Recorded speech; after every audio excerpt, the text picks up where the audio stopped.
Hello friends, welcome back. कैसे हैं आप सभी लोग। दोस्तों, साउथ अफ्रीका टी20 के 22वें मैच के बारे में इस वीडियो में डिटेल से बात करेंगे कि जोबर्ग सुपर किंग और सनराइजर्स ईस्टर्न कैप में से किसको टीम में शामिल करना है। लेकिन अगर बात करें अभिषेक शर्मा के प्रेडिक्शन को लेकर, जो कि क्लियर कट शब्दों में आप लोगों से कहा था कि सेकंड टी20 मैच अभिषेक शर्मा के लिए नहीं है, वो होंगे फ्लॉप, और आपने देखा भी वो फ्लॉप रहे और मात्र रन बनाए 12। वो बात एक अलग है कि उनसे गेंदबाजी करा ली गई और उस एक ओवर में, उस एक मात्र ओवर में उन्हें विकेट मिल गया। अगर गेंदबाजी ना मिलती उन्हें तो बिल्कुल वन साइडेडली अभिषेक शर्मा का हमारा जो बिल्कुल प्रेडिक्शन था वो बिल्कुल 101% सही गया था। खासतौर से उनकी बल्लेबाजी को लेकर जो हमने डिस्कशन किया था वैसा ही मैच के अंदर देखा भी। इसीलिए आप लोगों से कहता हूं कि वीडियो देख लो, क्योंकि जो कुछ मैं आपको इस वीडियो के अंदर बताता हूं उसके पीछे हमारा पूरा एनालिसिस होता है, डाटा एनालिसिस होता है, और फिर मैं आपको कुछ बताता हूं। और बस अगर थोड़ा सा अगर आपके साथ में लक का फेवर और लगे तो ग्रैंड लीग आपके बिल्कुल सामने होगी। तो चलिए अब आज के इस मैच के बारे में डिटेल से चर्चा करते हैं। क्या करना है और कैसे करना है सब कुछ बताऊंगा। बस वीडियो को ध्यान से देख लोगे तो एक अच्छा कॉम्बिनेशन तैयार कर पाओगे। अगर इन्वेस्टमेंट कर रहे हो, पैसा लगा रहे हो, तो थोड़ा सा टाइम भी निकालो यारो। और अब जरा बात कर लेते हैं इस मैच के बारे में। सबसे पहले चैनल को सब्सक्राइब कर लो, बेल आइकन पे प्रेस कर देना। और 26 जनवरी भी है, 26 जनवरी को तो हम भूल ही गए थे दोस्तों। गणतंत्र दिवस की आप सभी लोगों को बहुत बहुत शुभकामनाएं, रिपब्लिक डे की बहुत बहुत शुभकामनाएं। चलिए दोस्तों, टेलीग्राम ज्वाइन कर लेना जिन लोगों ने नहीं किया है। करने के लिए सिर्फ इतना सा करना होगा आपको कि वीडियो के डिस्क्रिप्शन में जाना है। मतलब वीडियो के जो टाइटल है ना, नाम पर क्लिक करोगे तो नीचे एक आपको लिंक दिख जाएगा, इस पर क्लिक कर लेना और आप हमारे साथ में टेलीग्राम पे जुड़ जाओगे।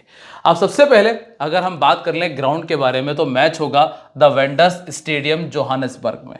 जो जोबर्ग सुपर किंग है ना, उसका होम ग्राउंड है। टोटल जो इस पर 53 मैचेस खेले गए उनमें से 29 बार पहले बैटिंग करने वाली टीम ने मैच को विन किया है। हालांकि दोस्तों हम ये 53 मैचेस की तरफ नहीं जा रहे हैं। हम देखेंगे जो पिछले कुछ मैचेस है ना उनमें क्या हुआ है। तो आखिरी मैच में 140 बनाया था MICT ने।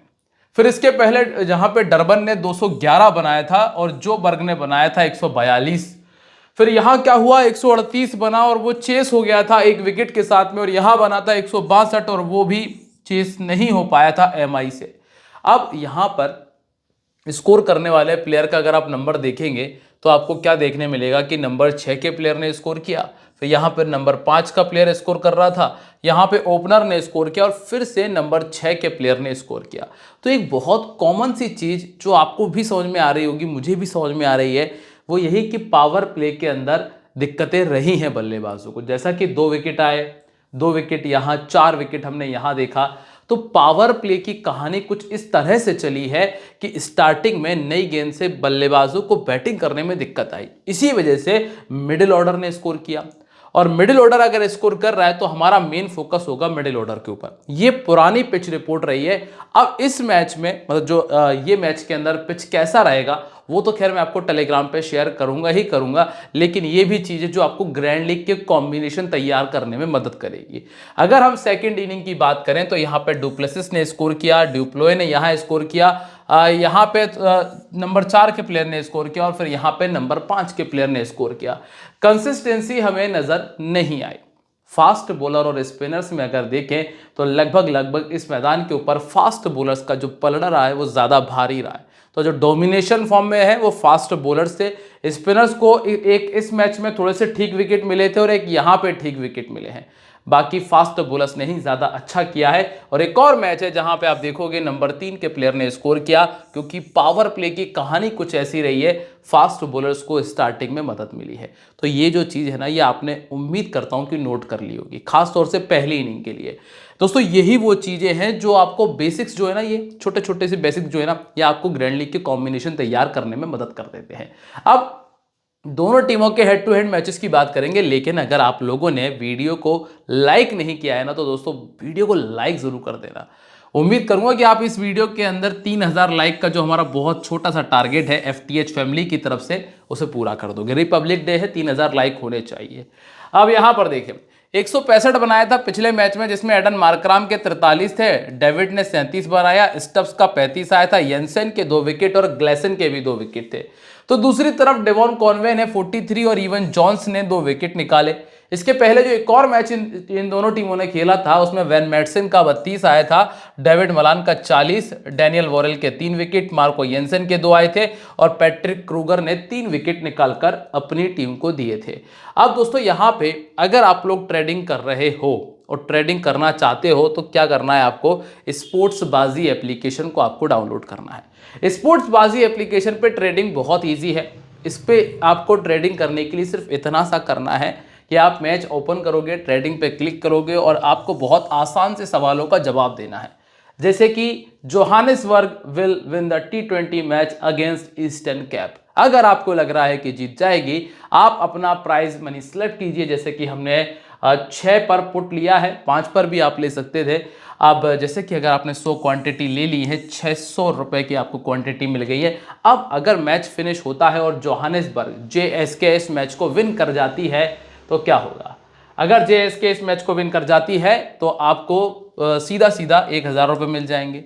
अगर आपको लग रहा है कि यार उतार चढ़ाव हो सकता है तो जैसे ही फेवरेट हो तब भी आप एग्जिट ले सकते हो, लेकिन अगर आप पर एग्जिट लेने का टाइम नहीं है तो आप एग्जिट जो है वो सेट भी कर सकते हो।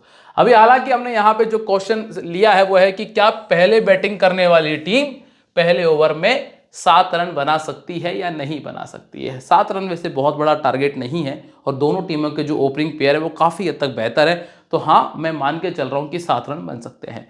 तो दोस्तों इसके लिए आपको करना क्या है, इसके लिए आपको सिर्फ इतना सा करना है कि वीडियो के डिस्क्रिप्शन में जाना है, वहां पर आपको लिंक मिल जाएगा स्पोर्ट्स बाजी एप्लीकेशन का और साइन अप कर लेना है। अब अगर आप चाहते हो कि कुछ और बेनिफिट्स आपको मिल जाए तो इसके लिए आपको यूज करना होगा एक्स्ट्रा 30 कूपन कोड, और जैसे ही आप ये कूपन कोड इस्तेमाल करेंगे और जब आप डिपॉजिट करेंगे तो जो भी आप अमाउंट डिपॉजिट कर रहे हो 200 रुपए से ऊपर का, उसमें आपको 30% का एक्स्ट्रा अमाउंट और मिल जाएगा। मतलब अगर आप लोगों ने 1000 डाले तो आपको कितना मिलेगा, 1300 रुपये, और ये आपको सिर्फ मिलेगा जो डिस्क्रिप्शन में दी गई लिंक से। और एक बात का ध्यान रखना, ये 31 तारीख तक ही वैलिड है। इसके बाद देखेंगे कि क्या ऑफर आपके लिए लेकर आके आ सकते हैं। अब यहां पर सबसे पहले अगर हम जोबर्ग सुपर किंग्स की प्रोबेबल प्लेइंग 11 देख लें तो Devon Conway, du Plessis, du Plooy, Jonny Bairstow, D Ferreira, Wihan Lubbe, Evan Jones तक इनके पास में बल्लेबाजी है। नई गेंद से जो गेंदबाजी करने आते हैं उसमें हार्दिस विल्जॉन है, जिसमें लूथो सिपामला है और तीक्षाना है। डेथ ओवर में विल्जन का इस्तेमाल हुआ है सिपामला के साथ में। अब यहां अगर हम सबसे पहले ग्राउंड रिकॉर्ड पे चर्चा करें कि इस मैदान पर जो मैचेस खेले हैं इन खिलाड़ियों ने जो मैचेस खेले उनका रिकॉर्ड कैसा है, तो इस मैदान पर डेवॉन कॉनवे ने 1 मैच खेलकर 9 रन बनाए हैं। डुप्लेसिस ने 16 मैच खेलकर 583 रन, 42 का बैटिंग एवरेज और 6 बड़े स्कोर इनके बैट से निकले। मतलब हर दूसरी से तीसरी पारी में इनके बैट से 50 आया। फिर ड्यूप्लोय का अगर रिकॉर्ड देखोगे तो और भी गजब है, 12 पारी 455 रन, 57 का बैटिंग एवरेज। इसके बाद डी फेरारिया 9 में 144, विहान लुबे 4 में 73 और इवन जॉन्स 2 में 1 रन। गेंदबाजी में जॉन्स के पास में 3 विकेट है, विल्सन को 1 विकेट मिला है, तीक्षाना के पास में इस मैदान पर 7 विकेट हैं पूरे और 9 विकेट निकाले हैं इमरान ताहिर ने और 1 विकेट लूथो सिपामला के पास में मौजूद है। अब डी कॉनवे ने पिछले मैच में 43 किया और 43% का ही इनका लगभग सिलेक्शन परसेंटेज है। पिछले 1 साल के अंदर इनका 36 का बैटिंग एवरेज रहा, 3 बार 50 बनाया। एक 50 बनाने के लिए लगभग इन्होंने 5 इनिंग्स का इस्तेमाल किया है। तो दोस्तों रिकॉर्ड उतना बेहतर नजर नहीं आया जितना बेहतर होना चाहिए डेवॉन कॉनवे का। लेफ्ट आर्म मीडियम अगर कोई है तो वो इनको बहुत दिक्कत देता है। 40 गेंदों में 3 बार ये आउट हो चुके हैं, 17 का बैटिंग एवरेज है और मार्को येंसन यहां पर हैं जो कि सामने वाली टीम में मौजूद हैं। ऑर्थोडॉक्स गेंदबाजी के सामने भी इनको दिक्कतें रही हैं, 3 बार ऑलरेडी आउट हो चुके हैं। फिर आते हैं यहां पर डुप्लेसिस, फैफ डुप्लेसिस, इनको दिक्कतें रही हैं कि भैया कोई चाइनामैन इनके सामने आ जाए, और मार्को येंसन 50 गेंद डालकर इनको 2 बार पहले भी आउट कर चुके हैं। इनका रिकॉर्ड ये कहता है कि ये एक तो सनराइजर्स के सामने 5 मैच खेलकर 156 रन बनाए हैं और पिछले 1 साल में 35 का बैटिंग एवरेज है। दोनों इनिंग्स में रिकॉर्ड अच्छा है, तो ये खिलाड़ी ऑलमोस्ट टीम में फिट बैठता है। नंबर 3 पर आते हैं ड्यूप्लोय का रिकॉर्ड इस मैदान पर तो बहुत अच्छा है और अगर आप वैसे देखोगे तो लगभग 7 से 8 इनिंग का इस्तेमाल कर लेते हैं एक 50 बनाने के लिए। अभी सिलेक्शन परसेंटेज भी कम है और रीसेंट फॉर्म भी देखोगे तो उतना कुछ खास रहा नहीं। सेकंड बैटिंग करते हुए इन्होंने 4 बार 50 से ऊपर का स्कोर किया है। अगर कभी टीम में रखने का विचार बनता है तो सेकंड बैटिंग करते हुए रख सकते हो। ऑफ स्पिन इनको बहुत परेशान करती है। ऑफ स्पिन के सामने ऑलरेडी ये 3 बार आउट भी हो चुके हैं और बहुत बड़ा रीजन है कि ये लेफ्ट हैंड बल्लेबाज है और जो नॉर्मली हम देखते हैं कि ऑफ स्पिन परेशान करती है, वही वाली बात है। सिमन आर्मन और एडन मार्करम यहां पर मौजूद है जो कि इस तरह की गेंदबाजी करते हैं। नंबर 4 पर आपको मिलते हैं बैरिस्टो और बैरिस्टो का बैटिंग एवरेज लगभग 30 का है। अगर पहले बैटिंग करते हैं तो 2 बार 50 से ऊपर का स्कोर कर चुके हैं। लेफ्ट आर्म फास्ट बॉलिंग और राइट आर्म फास्ट बॉलिंग इनको बहुत दिक्कत देती है, जिसके सामने इनका बैटिंग एवरेज 18 का आपको देखने मिलता है। अब आते हैं अगला नाम डी फेरारिया की तरफ। और डी फेरारिया जो कि बैटिंग प्लस बॉलिंग आपको दोनों प्रोवाइड कर रहे हैं। टीम का टॉप ऑर्डर उतनी अच्छी बैटिंग कर नहीं रहा है। अगर इनको एक विकेट भी मिल जाए तो वो इनके लिए बहुत ज़्यादा हेल्पफुल है। और अभी की स्थिति में ये है कि 1 विकेट यहाँ निकाला था, 2 विकेट यहाँ पर आ गए थे और बल्लेबाजी में 32, 18 और 26 का स्कोर ये ऑलरेडी कर चुके हैं। इसीलिए ये टीम में जगह बना लेते हैं। इसके बाद है विहान लुबे। उतना कुछ खास रहा नहीं, 17 का बैटिंग एवरेज है और 11 पारी में 2 ही विकेट है। तो हाल फिलहाल की स्थिति में विहान लुबे की टीम में जगह नहीं बन पा रही। इवन जॉन्स पिछले मैच में 2 विकेट आए और अगर आप इनका गेंदबाजी रिकॉर्ड देखोगे ना तो 13 पारी में 18 विकेट है। अगर टीम पहले गेंदबाजी कर रही है तो फिर इनको रखने में कोई झिझक होनी नहीं चाहिए, क्योंकि 10 इनिंग में 14 विकेट निकाले जब इन्होंने पहले गेंदबाजी की है। लेफ्ट आर्म मीडियम इनको बल्लेबाजी में दिक्कत देता है। हालांकि हम 7 नंबर के प्लेयर से बल्लेबाजी की उम्मीद तो कर भी नहीं रहे, हम सिर्फ इनकी गेंदबाजी के भरोसे हैं। इसके बाद अगला नाम है विल्सन का, जिन्होंने पिछले तीनों मैचेस में विकेट निकाला है और विकेटलेस नहीं गए हैं। इस वजह से आपको ये तो क्लियर नजर आता है कि 25 पॉइंट जो है वो ऑलमोस्ट आपको सेफ नजर आते हैं। इसलिए ये खिलाड़ी ठीक है, पर अगर रिस्क लेना चाहते हो तो जॉन्स की तरफ ही जाइएगा, वो बेहतर ऑप्शन हो सकते हैं। इसके बाद तीक्षाना है, 36 में 40 विकेट है। अगर स्पिन ट्रैक हुआ तो फिर ये कमाल के पिक हैं और खास तौर से पहले गेंदबाजी करते हुए। और इसके बाद इमरान ताहिर हैं दोस्तों, उतना बेहतर परफॉर्मेंस हो नहीं पाया। 32 में 41 विकेट और अंतिम नाम है लूथो सिपामला का, जिनके पास में 20 में 19 विकेट है। हालांकि ये डेथ ओवर में गेंदबाजी कर रहे हैं लेकिन उतनी बेहतर विकेट टेकिंग एबिलिटी नजर नहीं आती है। अब सनराइजर्स ईस्टर्न कैप के बारे में बात करेंगे। इनके पास है थोड़े से कमाल के प्लेयर्स। सबसे पहले ओपनिंग पेयर की तरफ जाओगे तो दोनों प्लेयर ऐसे हैं जो कि अभी तक उतना बेहतर नहीं कर पाए। फिर Tom Abell, Aiden Markram, Stubbs, Marco Jansen मिलते हैं जो कि बेहतर बल्लेबाजी कर लेते हैं। अब अगर गेंदबाजी की तरफ देखोगे तो येंसन और ग्लेसन ये 2 ऐसे प्लेयर हैं जो कि पावर प्ले में गेंदबाजी कर रहे हैं, प्लस कमाल की गेंदबाजी कर रहे हैं और विकेट निकालते हैं। डेथ ओवर में भी आपको इनकी गेंदबाजी नजर आती है ऑर्टनेल बार्टमैन के साथ में। अब सबसे पहले अगर हम यहाँ पे देखें वेन्यू रिकॉर्ड की तरफ तो टॉम एबिल ने 1 मैच खेलकर 26 बनाया है। एडन मार्करम ने 3 में 63 किया है। कुल मिलाकर एक भी खिलाड़ी का रिकॉर्ड ऐसा नहीं है कि जिस पर नजर डाली जाए। जॉर्डन हार्मन 3 में 38, स्टफ्स 2 में 10 और येंसन 2 में 13। हाँ, गेंदबाजी में मार्को येंसन 4 विकेट निकाल चुके हैं, मार्करम को 3 विकेट मिल चुके हैं, ऑर्टनेल बार्टमैन ने 2 विकेट निकाल चुके हैं पहले भी इस मैदान के ऊपर। अब पहला नाम है डेविड का, जिन्होंने पिछले मैच में 37 का स्कोर किया था। 0, 2, 10 और मतलब कुल मिला के जो 6 पारियां खेली हैं टोटल अभी तक, जिनमें से 2 ही मैचेस में स्कोर कर पाए। अगर 6 में से 2 मैचेस में स्कोर आ रहा है तो ये रिस्की पिक है हमारे लिए। हाल फिलहाल में अगर देखेंगे तो पहले बैटिंग करते हुए 250 कर चुके हैं। ऑर्थोडॉक्स गेंदबाजी और फास्ट बॉलिंग परेशान करती है। इमरान ताहिर हैं और हार्दिस विल्जन यहां पे मौजूद है। नंबर 2 का नाम है जैक क्राउले का, जिनका बैटिंग एवरेज 18 का है। 34 इनिंग में जो बैटिंग की है इसने पिछले 2 सालों के अंदर, उसमें सिर्फ 3 ही बार 50 है। हाँ, लेकिन एक और चीज आप नजर रखिएगा, नोट कर लीजिए इस बात को कि जो सामने वाली टीम है उसके पास में गेंदबाजी अच्छी नहीं है और गेंदबाजी अच्छी नहीं होने की वजह से अगर जो टॉप ऑर्डर के 2 प्लेयर हैं इन पे रिस्क लिया जाए तो ये बेहतर ऑप्शन हो सकता है, खास तौर से वाइस कैप्टनसी के लिए। कैप्टनसी की हम बात नहीं कर रहे हैं, हम मिनी लीग में वाइस कैप्टनसी की बात कर रहे हैं। राइट आर्म फास्ट बॉलिंग के सामने इनका batting average 15, right arm medium के सामने इनका बैटिंग एवरेज 18 है और लेग स्पिन के सामने इनका बैटिंग एवरेज 16 रहता है। तो कुल मिला के इनको परेशान करने वाले प्लेयर बहुत सारे हैं। फिर यहां से आते हैं टॉम एबिल, जिनके पास में 41 इनिंग में 6 बार 50 से ऊपर का स्कोर। लेफ्ट आर्म मीडियम इनको दिक्कत देता है जो कि सामने वाली टीम में नहीं है। 29 का बैटिंग एवरेज है पहले बैटिंग करते हुए और 4 बार 50 से ऊपर का स्कोर भी ये लगा चुके हैं। इसके बाद एडन मार्कराम, ये तो खैर छोड़ने से रहे, वाइस कैप्टनसी का अच्छा ऑप्शन है क्योंकि टॉप ऑर्डर कुछ भी नहीं कर रहा है तो इन पर दारोमदार थोड़ा सा ज्यादा होगा और 40 का बैटिंग एवरेज है अभी तक जो बर्ग सुपर किंग्स के सामने। फिर आते हैं स्टब्स।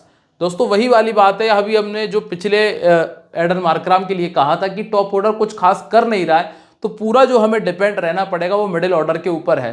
और वैसे भी इस मैदान पर मिडिल ऑर्डर ने अच्छी बैटिंग की है और इनका बैटिंग एवरेज लगभग 49 का है जिसमें 6 बार 50 से ऊपर का स्कोर है। हालांकि जो बर्ग के सामने इनकी बैटिंग नहीं चल पाई थी। अब मार्को येंसेन है जिन्हें हम गेंदबाजी के लिए रखते हैं और लगभग सभी मैचेस में कैप्टनसी का काम कर जाते हैं क्योंकि 2 विकेट नॉर्मल में आ जाता है और जब 2 विकेट वाला प्लेयर हमें पता है कि हमारे पास मौजूद है तो फिर हम क्यों ना उसको कैप्टन बना के रखें जिससे हमारे 50 पॉइंट सेफ हो जाते हैं। हमें सिर्फ तलाश करनी है तो वाइस कैप्टनसी की। इसके बाद दोस्तों जॉर्डन हार्मन, अभी तक तो ऐसा कुछ खास रहा नहीं है, 24 का बैटिंग एवरेज, एक 50 और एक 100 बना चुके हैं। लियाम डॉसन अगर गेंदबाजी करें तो बहुत बढ़िया ऑप्शन है, ऑर्थोडॉक्स गेंदबाजी करते हैं, 41 में 39 विकेट खाते हुए हैं, लेग स्पिन इनको बल्लेबाजी में दिक्कत देती है और वाइस कैप्टनसी का ये एक अच्छा ऑप्शन है। इसके बाद है दोस्तों ऑटनिल बार्टमैन, पहले गेंदबाजी कराओगे तो 11 में 22 है, सेकंड कराओगे तो 11 में 20 विकेट हैं, कमाल का गेंदबाज है। सिमन हार्मर 28 में 16 विकेट, इससे आप अंदाजा लगा सकते हो कि किस लेवल के गेंदबाज हैं। रिचर्ड ग्लेसन लगातार 2 विकेट मारकर दे रहे हैं टीम को और 36 इनिंग में 46 विकेट निकाल चुके हैं और इस टीम के सामने पहले भी इनके खाते में 4 विकेट आ चुके हैं। अब दोस्तों आप लोगों के लिए एक बहुत कमाल का ऑफर लेकर आया हूं स्पोर्ट्स बाजी एप्लीकेशन के थ्रू। करना क्या है आपको स्पोर्ट्स बाजी एप्लीकेशन का जो टीवी ऐड है आपको जहां कहीं भी दिखता हो उसके साथ आपको क्या करना है, उसके साथ आपको लेना है एक फोटो लेने के बाद में आपको स्पोर्ट्स बाजी एप्लीकेशन जो ऑफिशियल है इंस्टाग्राम पे इसको टैग कर देना है और बस आपको भेज देना है अपने यूजर नेम के साथ में स्पोर्ट्स बाजी एप्लीकेशन पर और आपको मिल जाएगा 100 रुपीज स्पोर्ट्स बाजी एप्लीकेशन में। ये सब चीजें पॉसिबल है एप्लीकेशन के थ्रू, तो इसके लिए आपको बस डाउनलोड करना है जिसका लिंक हमने डिस्क्रिप्शन में दिया है, साइन अप कर लेना है। अब बात कर लें अगर कैप्टन वाइस कैप्टनसी की तो डुप्लेसिस, येंसेन और मार्कराम बहुत कमाल के ऑप्शन है। लियाम डॉसन और डी फेरारिया की तरफ जाया जा सकता है अगर ग्रैंड लीग के बारे में विचार करें। अब टीम कॉम्बिनेशन क्या कहता है, टीम कॉम्बिनेशन में अगर आप देखें तो Tristan Stubbs, D Conway, Tom Abell, du Plessis, Markram, Liam Dawson, Marco Jansen, D Ferreira, Ottniel Baartman, Theekshana और हार्दिस विल्जन को हमने टीम में जगह दी है। कोई भी अगर मुझे बदलाव करना है तो वो मैं आपको टेलीग्राम पर ही बता पाऊंगा, तो अगर आप लोग टेलीग्राम पे नहीं हो तो जो मैंने लिंक डिस्क्रिप्शन में दिया है उससे ज्वाइन कर लीजिएगा। और एक बात का ध्यान रखें, this game may be habit forming और financially risky, so please play responsibly. मिलते रहेंगे आप लोगों से अपनी अगली वीडियो में एक बार फिर, तब तक के लिए दोस्तों बाय, जय हिंद, जय महाकाल।